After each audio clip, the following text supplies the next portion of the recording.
seem to be Iraq all over again, or Yugoslavia all over again. The same old nonsense. Here we go, humanitarian intervention. We are the good guys. We are going to protect people. You really have to have part of your up here missing to actually buy that. But a lot of it was pumped out. But a lot of it was not pumped out as well. I think Iraq finally, especially Iraq, if not Afghanistan, has had a general effect on the media, on the mainstream media. There is a certain cautiousness about going all the way. Although when you see some of the US reporting, particularly television reporting, it is going all the way.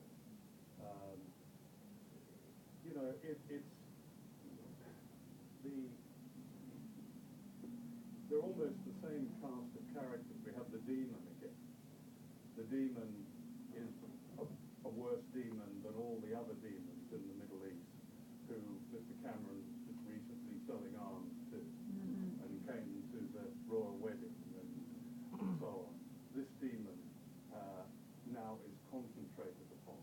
This is the elevation of the demon is probably the media's great gift to modern our non-understanding of modern violence, state violence, which we incorrectly call wars.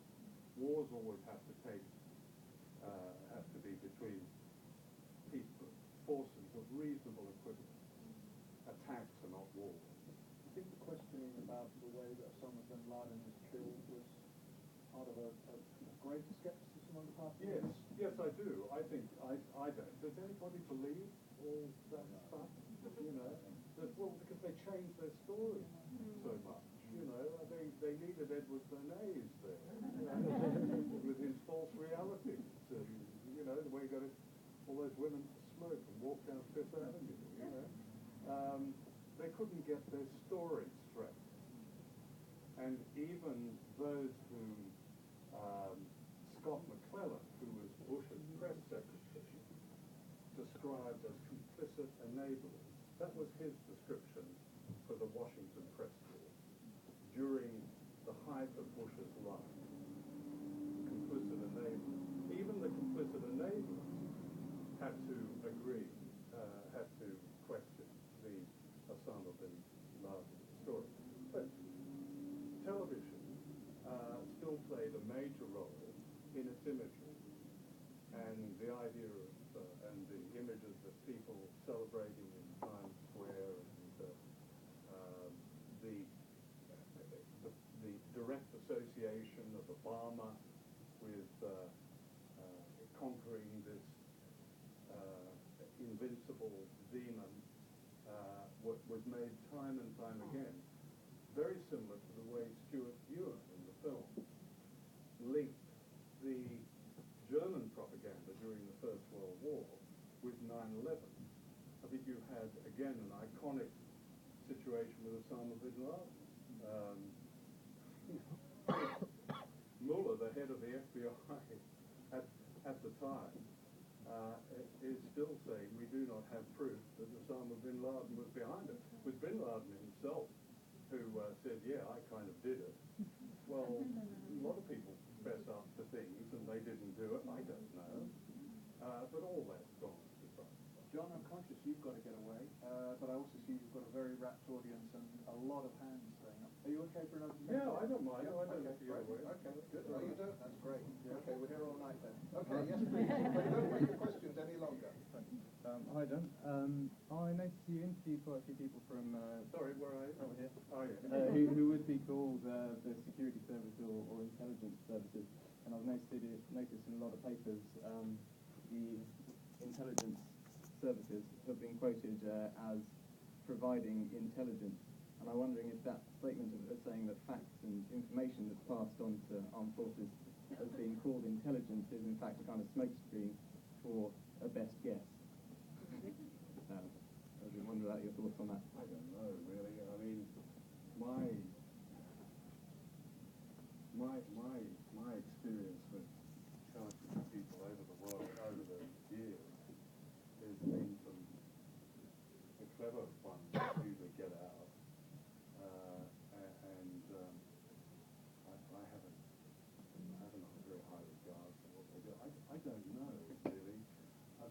think there is, when we speak of conspiracies, I mean, the air of conspiracy that hangs over the whole, especially these days, the intelligence, when they don't really have a lot to do, the intelligence security establishment, as it were, is quite a presence, actually. They do have considerable power there. I don't know the answer to that, really. Sorry. Question there, please. Yes, I have actually a question and a follow-up, if I may. The first one is a very quick one. Did you, in your interviewing in America, seek interviews with people other than Dan Rather, who was, after all, really not a news executive? He was a glorified news executive because all the anchors get managing editor titles in America. So did you seek interviews to present the side of the people who you were accusing from the New York Times, from ABC News, from CBS, and they all turned you down? Is that what happened? No, you don't answer my question. I thought you said yeah. I thought you said yeah. I said yes, I did seek interviews. The New York Times, the editor at the time of the Iraq War agreed, and several, two New York Times people who were directly involved with that agreed, and allowed themselves to be courted over quite a long period of time, and then found they had to do something else. That happened quite good. But I think Dan Rather's a pretty good representative, actually, because, well, you don't.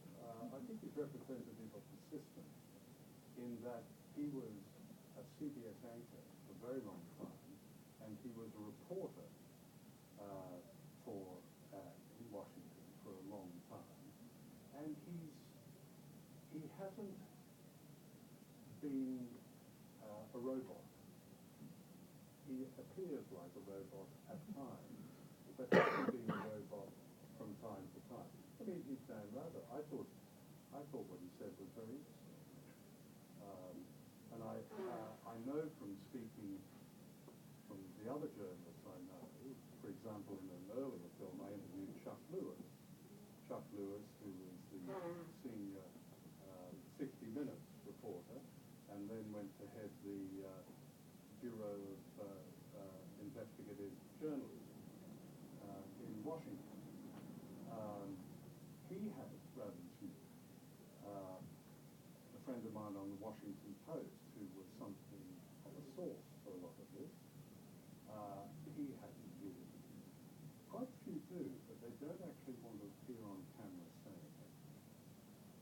This woman here has been very patient. Yes, please. Hi. What advice do you have for BDI's aspiring reporters today? Oh, it's just keep doing it. Well, you know, don't you can be pretty strong-willed, but don't be strong-willed about the public. Be strong-willed about those you're working for. And I think we were discussing earlier navigate as best you can. The point is, if you go into journalism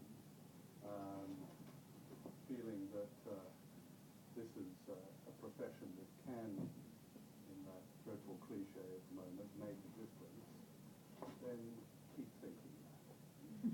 That's important. Yeah, please, just there. Hi, this film was kind of, very good and about international affairs, but I wondered what your thoughts were on the current political climate in Britain, and with some of the BBC language stuff you were talking about. I thought it was interesting, the story that came out where they were no longer allowed to say cuts, they had to say savings, and things like that. And also specifically, the BBC's being cut, and how does that affect the way that they might report this situation? Downing Street. I think you'd answer that. Well, I was just going to say, I think Downing Street tried to tell them not to use the word Yeah. cuts, but as far as I'm aware, the BBC still does use the word cuts. But you're right, language is very, very important. It's very important what words you use to describe things. BBC's role is unique. They are